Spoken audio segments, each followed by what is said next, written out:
The Sex Discrimination Commissioner, Elizabeth Broderick, says she's not confident that women serving in the Australian Defence Force can and will flourish in their careers. Ms Broderick has released the second part of a review of the treatment of women in the armed services, and she's recommended a dedicated unit to deal with sexual misconduct. The independent review was set up after a female cadet at the Defence Force Academy was secretly filmed having sex and the incident broadcast over the internet. Reporter Laetitia Lemke has more. Well, the Sex Discrimination Commissioner said that what they found was a culture that did inhibit women across the Australian Defence Force. She said that despite cooperation from the Army, Navy and Air Force, that they were met with a real lack of data. They spoke to some 2,000 personnel across 36 bases in Australia, 6 overseas, and they ran a survey of 6,000 personnel.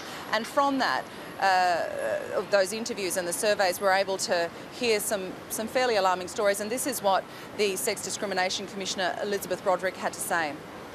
Sexual harassment and abuse exists today in the ADF. It ruins lives, it divides teams and damages operational effectiveness. And Laetitia, did the Commissioner find that the Defence Forces were any worse than the general community?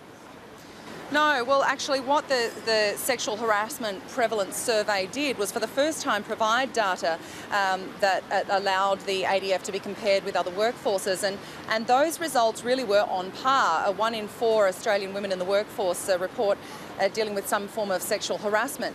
What the Commissioner did say, though, is that the reports, the nature of the harassment and abuse that was reported was more severe in the ADF, and she also felt that there was a culture of underreporting. The Defence Minister, Stephen Smith, has been talking about the report. Here's a little of what he had to say. The government welcomes this report. We accept its recommendations in principle. And I've asked the Chief of the Defence Force, his service chiefs and the Secretary of the Department to start the task of detailed implementation of the recommendations.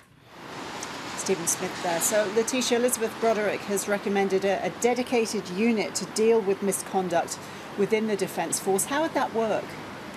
Well, that would really be an independent body that sat within the ADF, and they're saying it would either be headed by someone who is very senior, just a civilian, but preferably someone very senior within the ADF.